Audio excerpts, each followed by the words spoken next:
Hello，大家好，我係 Daisy，我由1998年開始做物理治療師，今日想同大家分享一下我自己一個關節恢復嘅自我療程，就係用紅外線燈啦。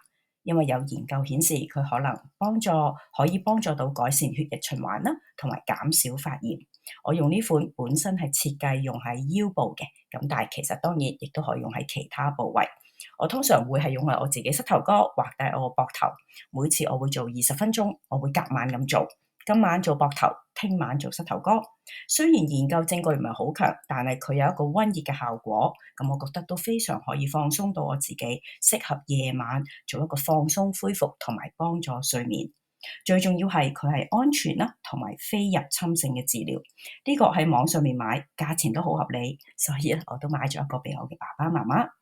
佢唔會影響你嘅眼睛，不過因為我做呢個療程嘅時候咧，通常會睇電視，所以咧我會擺一塊毛巾啦，或者係擺啲嘢去墊住佢，咁就唔會影響我睇電視啦。